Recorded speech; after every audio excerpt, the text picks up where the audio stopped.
911, do you have an emergency? Today on Rescue 911, high above the earth. A thrill-seeking jump gone bad. Her body hit the bottom of the plane, making a tremendous noise. Forces a pilot to make a life-threatening decision. On water, we had a chance.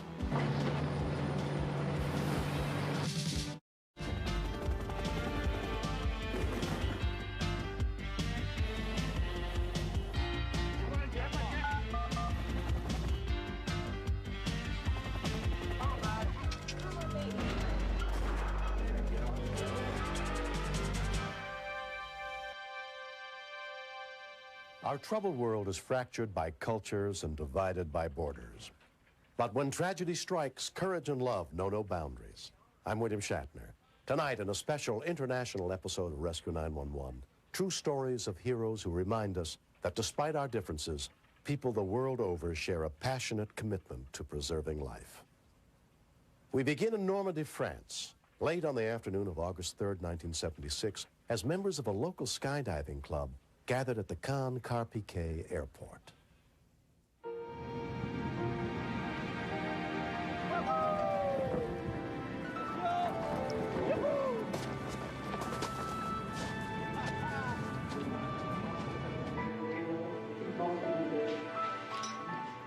That day, 3 parachutists, including Nicole Guédon, were planning to do a tandem jump known as a star, which they had performed many times before.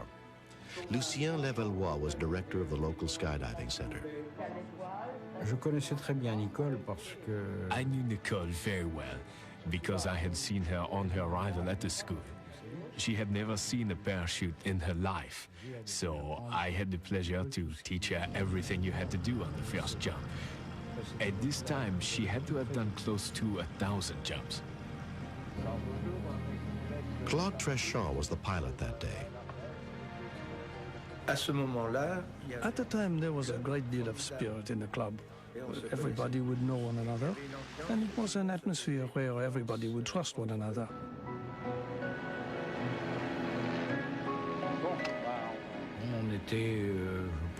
We were flying the last flight of the day. Nicole was making her 3rd jump of this type that day. There was nothing special about it. This jump, on the contrary, was a relaxed jump with friends. Claude dropped 2 solo jumpers first, before climbing to 6,500 feet to drop Nicole's group. When exiting the plane, they wanted to save time, so they bunched together as closely as possible. Miss Guédon was sitting in the doorway from where she would jump first, and the 2 others held onto her shoulders from behind.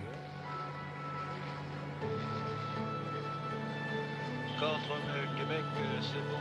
Dominique-Brest, démarquage. Bien sûr. Vas-y, 7, go!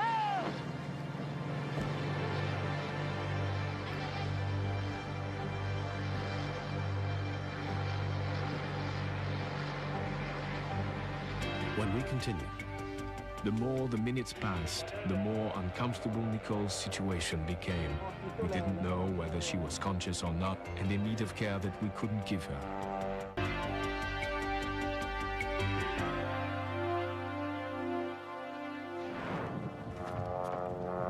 Three parachutists making a tandem jump near a small airport in Normandy, France, had leapt from the plane at 6,500 feet as Lucien Levallois, director of the skydiving center, looked on. I had a pair of binoculars which enabled me to follow the jumps. My first surprise was to see only 2 parachutists leaving the plane. Regarde, il y en a que 2? Il y en a que 2? Qu'est-ce que c'est que ça?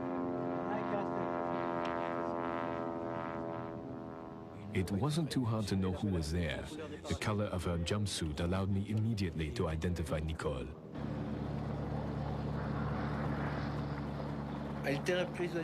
She was held prisoner by a hook that's next to the door, which was normally used to pull parachutes open automatically for the beginning students.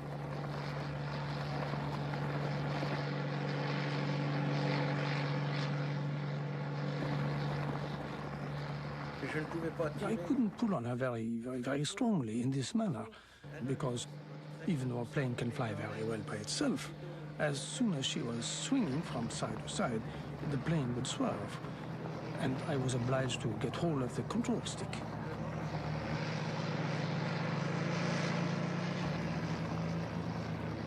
I thought that by swinging the plane, I could have enabled her to jump off from her spot.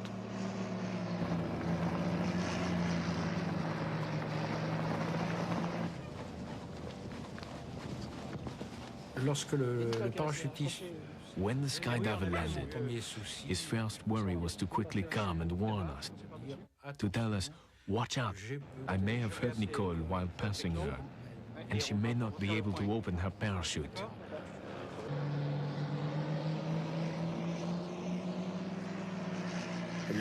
Her body hit the bottom of the plane, making a tremendous noise. And so I had to ask myself if I was running the risk of hurting her. Hector, de Québec, là, j'ai quelque chose d'accroché, j'en ai un là-dessous.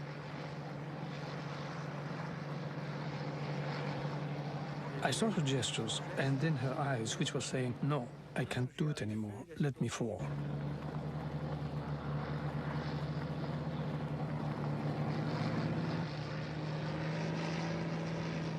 Down below, Lucien was trying to figure out if the pilot could simply cut the strap and let Nicole parachute to the ground.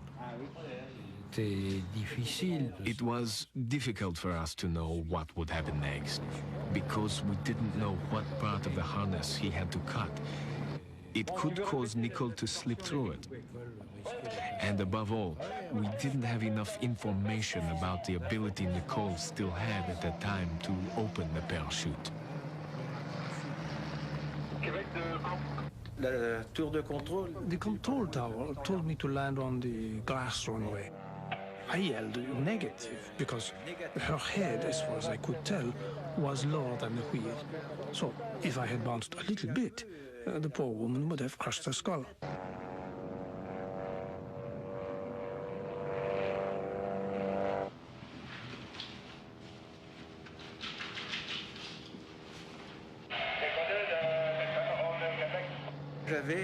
I was thinking about the water, since there's the canal that runs by Caen and then goes to the sea. On water, we had a chance. A drop-off in the canal appeared to be very dangerous, given the narrowness of the canal. And since the sea was 7.5 miles away from the skydiving center, by plane it could be very quickly reached. Me? I said, fine, it's the same thing, since water is the same everywhere. But in addition, at sea there were rescuers, as well as frogmen who would be able to recover her. The Louis Trion police were notified to send rescue boats to a designated drop-off point.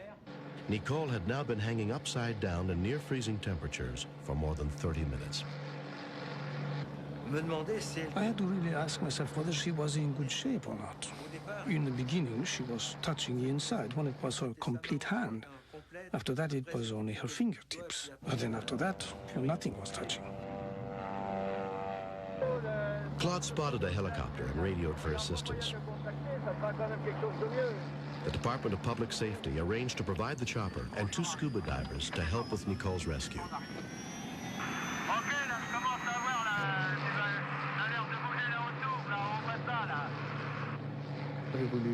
I wanted to try to cut the strap to see if it would cut easily.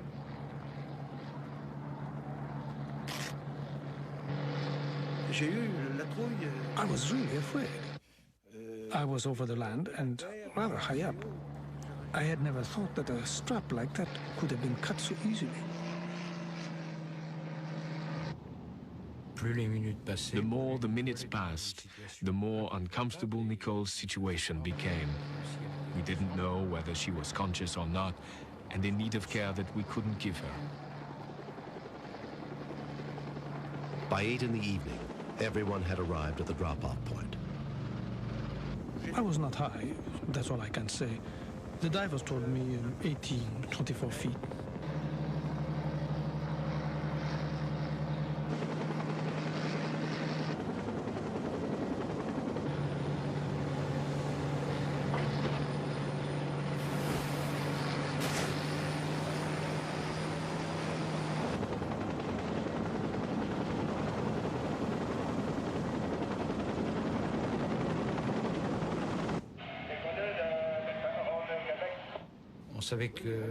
We knew that the pilot was safe. Already that was a good thing.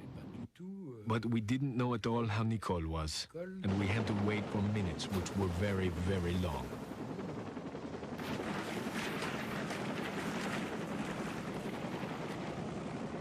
The divers told us a story that they came with their big knife and everything to try to cut the parachute. She started to yell, saying, no, no, don't cut it, it's not worth it, because the parachute is very expensive. All of a sudden, they told us everything had gone well. Obviously, it was a great relief for us. Of course.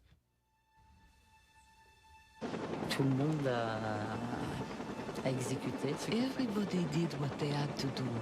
And then there was also a little bit of luck, probably. For me. It was champagne for everyone, in the good French tradition.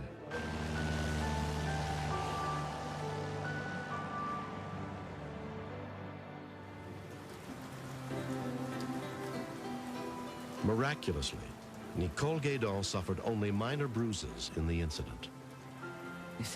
It was tiring for me, but the more time went by, the more I was thinking that something was going to happen.